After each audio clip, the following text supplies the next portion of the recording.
એકવાર એક ફ્લાઇટની અંદર એક પોપટ અને એક ભાઈ સાથે હતા. એટલે પોપટે સીટી મારીને એર હોસ્ટેસને બોલાવી. એટલે બસ સરસ મજાની એર હોસ્ટેસ આવી સ્માઇલ બાઇલ કર્યું. એર હોસ્ટેસ વહી ગઈ. એ ઓલા ભાઈને છે જેમ થયું કે પોપટ સીટી મળે આવી જાય ને આપણે સામું જોઈને ન આવે આટલી રૂપાળી છોકરી, કામનું શું? એણે એ ટ્રાય કર્યું. એર હોસ્ટેસ આવી અને થોડા વિચિત્ર પ્રકારના હાવભાવ આપી અને જતી રહી. પોપટ એક સરસ મજાનું ગીત ગાયું અને એર હોસ્ટેસને બોલાવી. એર હોસ્ટેસ આવી, એર હોસ્ટેસ સ્માઇલ કર્યું અને વહી જ ગઈ. ઓલા ભાઈને ફરી વાર એમ ચેલેન્જ પોતાના, આપણને પાછું એમ તો બહુ થઈ જાય ને કે આમ હાવ એક આપણી બાજુવાળો વ્યક્તિ આટલું એક રૂપાળી છોકરીને બોલાવી જાય ને આપણું કાંઈ ન હાલે. ફરી વાર એ ભાઈ આવ્યા. એ ભાઈએ ગીત ગાઈને એર હોસ્ટેસને બોલાવી. એ વખતે એ એર હોસ્ટેસે ફરિયાદ કરી અને ઓલા ભાઈને અંદર લઈ લીધા. અને પાયલોટે બહુ જરાક ખરાબ રીતે કીધું બેયને ઉતારી મૂકો કે. એટલે પોપટે બારણું જ્યારે ખુલ્યું ફ્લાઇટનું અને પોપટ માંડે ઉડવા. અને ઓલા ભાઈને પૂછ્યું કે ઉડતા આવડે? તો કે ના ના. એ કે ઉડતા આવડતું હોય ને તો જ આટલું કરાય, મને તો આવડતું તો એટલે મેં હળી કરી.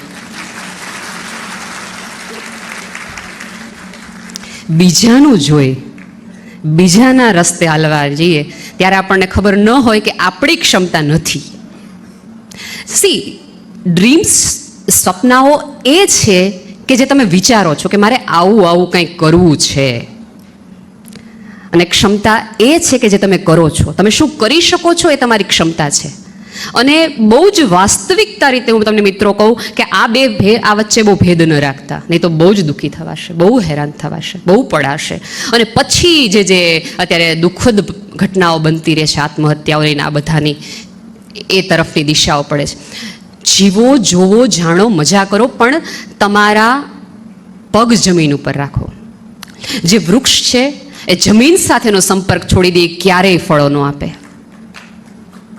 આપણે અત્યારે ચાઇનીઝ બધું બહુ એટલું બધું આવવા મળ્યું કે આપણે શ્રદ્ધા થઈ ગઈ કે જમીન બમીન વગર બધું થઈ જાય, નહીં વાંધો હોય. કેટલા દિવસ નહીં થાય, નહીં કરી શકો તમે.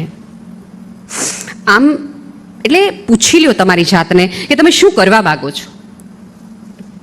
જુદું કંઈક કરતા. હું અત્યારે અંજણાની જ વાત કરું કે હું જ્યારે એન્ટર થઈ રહી હતી કારમાં, અહીંયા વચ્ચેનો બહુ જ સાંકડો રસ્તો છે, એટલે 2-3 જણા આગળ જતા હોય સ્કૂટર લઈને તો કારવાળાએ ધીમે ચાલવું જોઈએ.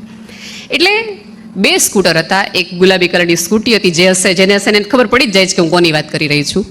એક બાઇકવાળા હતા, ડબલમાં બેઠા હતા, અને એ પાછળવાળા બંને જણા છોકરાઓ છે ને આ બાજુ મોઢું રાખીને બેઠા હતા, ઊંધી સાઈડ.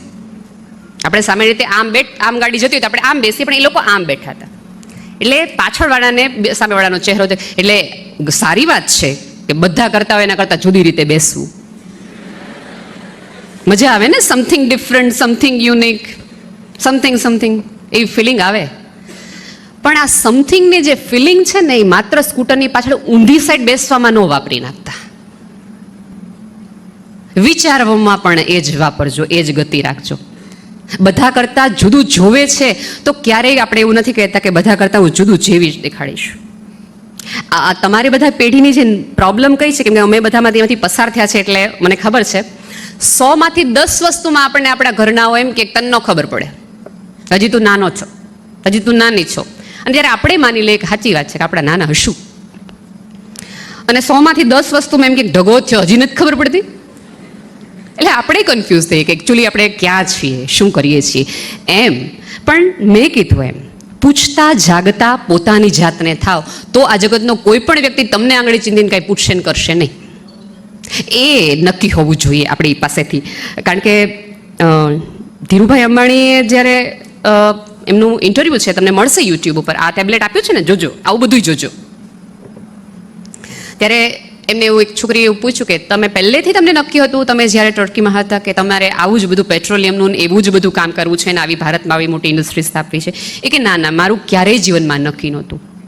એ કે અમે બધા જ્યારે અલગ અલગ પ્રાંતના મિત્રો પેટ્રોલ પૂરતા, ત્યારે દરેક વ્યક્તિ અમારી યારે બેઠક જીવનમાં એકવાર તો આપણા દેશમાં જઈને આવી ગાડી લેવી જ છે. કોને આપણે તે સ્કૂટરમાં પેટ્રોલ પુરાવા ગયા હોય, સારી ગાડી હોય તો આપણને મન થઈ જાય કે આપણે એકવાર આવી ગાડી લેવી છે. અને કે મારા એ તમામ મિત્રોએ ક્યારેક ને ક્યારેક એવી ગાડી લઈ લીધી. પણ હું ત્યારે હંમેશા એવું વિચારતું કે આપણે જીવનમાં કાંઈક એવું કરવું છે કે આ દરેક ગાડીઓએ આપણી પાસે તો આવવું જ પડે.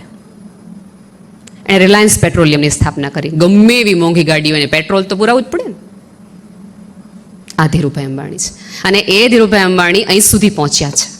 એમણે જુદું વિચાર્યું. એ ક્યારેક સ્કૂટર ઉપર ઊંધા બેઠા હશે, પણ પછી એણે જર્નીને આમ લીધી, યુટર્ન લીધો. લેજો. તમે જો જુદું વિચારી રહ્યા હોય તો તમારા વિચાર ઉપર એવી શ્રદ્ધા રાખજો કે ના, તમે સાચા અર્થમાં જુદી રીતે વિચારવાની ક્ષમતા ધરાવી રહ્યા છો. એ વિચાર ઉપર શ્રદ્ધા ચોક્કસ રાખજો, પણ એ વિચાર ઉપર ચાલવાની તૈયારી એ રાખજો. આપણે વિચાર કરીને જેટલા બધા મજામાં આવી જઈએ ને, પછી હુઈ જઈએ. ઓહો હો, મારા સપના તો જો, ક્યાંમાં ક્યાં વાંધો છે. સાહેબે કીધું છે કે ઊંચું લક્ષ્ય ઊંચું રાખો, લક્ષ્ય ઊંચું રાખો. સાહેબે હારોર એ કીધું કે લક્ષ્ય માટે અગણિત સંઘર્ષ કરો. એ આપણે શું ભૂલી જઈએ. મેં કીધું કે વિધાઉટ પેઇન નો ગેઇન. આ એક યાદ રાખજો. Successful is always beautiful. એ યાદ રાખજો. તમે સુંદર હશો તો ચાલશે. આજે અને મેકઅપ છે ને, થોડું મેન્ટલ પણ કરતા થઈ જઈએ આપણે બધા. કરીને આવી છું, સ્વીકારું છું, પણ એવો મેકઅપ કરો કે લોકોએ તમારી પાસે આવવું પડે. તમારી કુરૂપતાને પણ લોકોએ સ્વીકારવી પડે. સચિન તેંડુલકર આટલો નાનો છે, કોઈ એમ નથી કહેતો હા બાટુજી છે, પણ કેવો છે, હંમેશા એવું કહે છે ક્યાં શું રમે છે. તમારી ક્ષમતાને લોકોએ જોવી પડે, તમારા અભાવને, તમારી ગેરહાજરીને લોકોની નોંધ લેવી પડે. એવા બનો. એવા અહીંયા એકાદ ખુરશી તમારી ખાલી હોય તો લોકોને એવું થવું જોઈએ કે એ નથી, હાશ એ નથી, એવું ન બનો. તમે પહેલા વર્ષમાં છો તો તમે જોજો કે તમે અમુક પ્રાધ્યાપક મિત્રોની રાહ જોશો દિલથી કે એ આવે તો આપણે કરીએ. હા હા, પડી ચોક્કસ આમાંના વિદ્યાર્થીઓ હશે. ટેબ્લેટમાં તમે આમથી આમ જે બ્રાઉઝર થાય ને, ત્યારે તમે કંટાળો મૂકી દો. તમે જે ધીરજથી એની રાહ જુઓ છો, એટલી જ ધીરજથી તમે તમારા સપનાઓની પણ રાહ જોતા થાઓ કે આવશે કોઈક વિચાર પણ સક્ષમ આવશે કે જે તમને તમારી દિશા તરફ લઈ જવાનો હશે. અહીંયા બેઠેલા દરેક વિદ્યાર્થીઓ પાસે સ્માર્ટફોન તો હશે જ. હવે નહીં હોય તો એને આપવાનો છે. એટલે એમાં કંઈક ને કંઈક રીતે વોટ્સઅપ તો આપણે વાપરવાના જ છીએ, કારણ કે વોટ્સઅપ વગર જીવી જ ન શકાય, ચાલે જ નહીં. શું કરું સાંજ પડે. એ વોટ્સઅપ જેણે બનાવ્યું, બ્રાયન, એ માણસનો એક જ ડ્રીમ હતું કે જીવનમાં એકવાર ફેસબુક ઉપર નોકરી કરવી છે. એક જ વાર. બાકી આપણે જીવનમાં કંઈ જોતું જ નથી. એણે લગભગ 4 વાર એપ્લાય કર્યું ફેસબુકમાં કે એને એમાં જોબ મળી જાય, એને જોબ મળી જાય, એને જોબ મળે. 4 વખત એ માણસ રિજેક્ટ થયો. એક પણ વાર ફેસબુકવાળાને એવું ન થયું કે આ બ્રાયન નામનો માણસ આપણા કંઈ કામનો છે, ન થયો. પછી કંટાળીને હારીને પછી એમ કે પોતાની જાતને એણે પ્રેરણા આપી અને 2 મિત્રો સાથે એણે વોટ્સઅપ નામનું એક બનાવડાવ્યું, જેના હિસાબે હવે આપણે બધા જ જોડાયેલા છીએ. 5 વર્ષ પછી ફેસબુક એને ગોતું આવ્યું અને $19 બિલિયન એણે વોટ્સઅપ એમની પાસેથી ખરીદ્યું. એનું તો ડ્રીમ માત્ર એક જ હતું કે અહીંયા નોકરી કરવી છે, એથી વિશેષ એને કાંઈ જ જોતું નહોતું. એ ત્યાં સુધી પહોંચ્યો, એ અહીં સુધી પહોંચ્યો.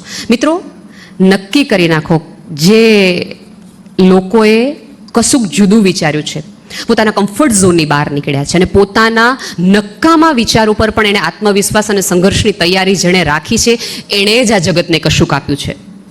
એણે જ.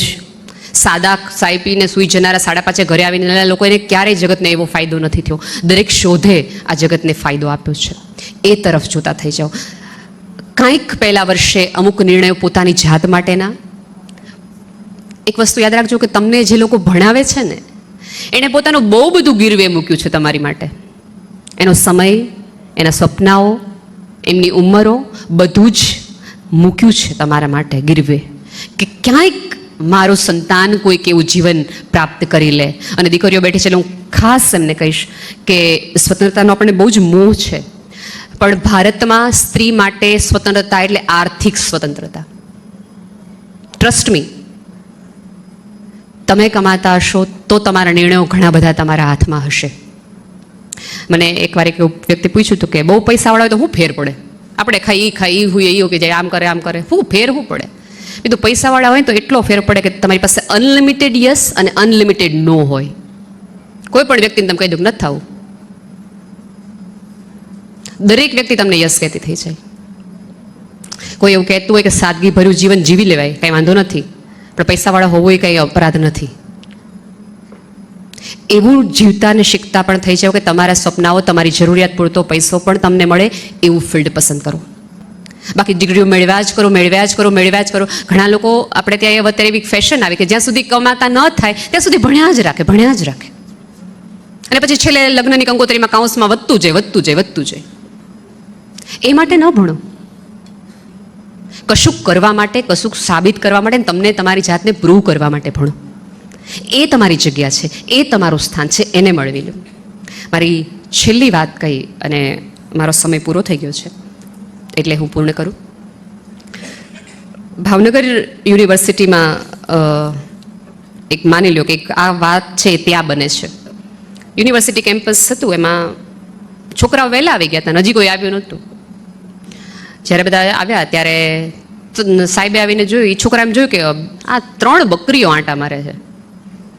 એટલે છોકરાઓ થોડાક તોફાની આપણા જેવા, એ લોકોએ મસ્તી કરી અને બહાર કલરનો ડબ્બો હતો, એમાં એ બકરીઓ પર લખી દીધું 1, 2, 3, 1, 2, 3 અને 5 લખી નાખ્યું 4 બકરીઓ પર. અને સાહેબે આવીને જોયું કે આ આટલા સરસ મજાના કેમ્પસમાં બકરીઓ આંટા મારે છે, હમણાં ફૂલછોડ ખાઈ જશે ને હમણાં કાર્યક્રમ થવાનો છે અને આ બકરીઓ બધું હમણાં તોડફોડ કરીને એમણે પટાવાળાને બોલાવ્યા કે જાઓ જલ્દી શોધ કરો. હજી આ 5 બકરીઓ અહીંયા આંટા મારે છે, 4 નંબરની બકરી જડતી નથી. 1, 2, 3 અને 5 તો છે, 4 નંબરની બકરી જડતી જ નથી. અને આખી યુનિવર્સિટી આમ સાહેબોને એમ તો ભણાવશું, પછી પેલા બકરી ગોતી લેવા દો, આ વૃક્ષારોપણમાં હમણાં ઝાડવા વાત ખાઈ જાય. ગોત્યા સાંજ સુધી થઈને ઓલા 3 છોકરા બહુ મજા કરતા હતા. એને ખબર જ હતી કે 4થા નંબરની તો બકરી છે જ નહીં. આપણું કંઈક આવું જ છે. જે બકરી અસ્તિત્વમાં જ નથી ને એની શોધમાં આપણે બધા જ છીએ. બધા જ. આપણને એમ છે કે આ બધી બકરીઓ ભલે રહી, પેલા 4થા નંબરની બકરી મેળવી લઈએ, બાકી બધું જ જોઈ લઈએ. તમે આગળ વધશો, પાછળ વળશો, બધું જ મેળવી લેશો. આગળ ક્યાંય સુધી પહોંચી જશો. અને પાછળ વળીને જોશો તો બનશે કે તમે કોઈક વસ્તુ મિસ કરી છે. જીવન, આદર, સન્માન જે તમારા આજુબાજુના લોકો માટે આપવાનું હોય. મને ટેકનોલોજી થોડી ફરિયાદ એ છે કે એણે માણસને થોડો માણસથી દૂર કરી નાખ્યો. ગૂગલમાંથી તમને બધા મેં કીધું એમ મળી જશે, બધું મળી જશે, પણ તમારો પ્રાધ્યાપક તમને ખભે આવીને એમ પૂછે કેમ દોસ્તા ચૂપચાપ ક્લાસમાં બેઠો તો, એ કોઈ ટેબ્લેટ નહીં કરે. કેમ મજા નથી આજે? તમે નો આવો ક્લાસમાં તો ટેબ્લેટ તમને ક્યારેય નહીં પૂછે સાહેબે કીધું કે 12, પોણા 12 આમ આવી જાય આમ. તમને એ લોકો પૂછશે નહીં કે કોઈ તકલીફ હતી એટલે નો આવ્યા, કંઈ એવરીથિંગ ઇઝ ઓલ રાઈટ. એ તમારો પ્રાધ્યાપક જ તમને પૂછશે કે ભાઈબંધ બધું ઓકે ને? એ ઓકે માટે તે જીવન લોકો સાથે સંપર્ક રાખજો. કારણ કે એટલા બધા તે આમાં ઘૂસી જવાની જરૂર નથી કે આપણને એમ થાય કે હવે કાંઈ નહીં રહે. અને જીવનનો મોસ્ટ થ્રિલિંગ એક્સપિરિયન્સ છે ને મિત્રો, એ જ છે કે જગત આખાએ તમને કીધું હોય કે આનાથી નહીં થાય અને તમે કરી બતાવો. એ આપ સૌને ખૂબ બધી શુભેચ્છાઓ. આમાંથી તમને જે મળે સુંદર મજાનું એ જીવતા થાવ, જોતા ચોક્કસ થાવ પણ એ પ્રમાણે જીવતા થાવ, અને તમારું બનાવેલું એ જગતનું કોઈ વ્યક્તિ જોવે એટલું કરી દેખાવ. Thank you.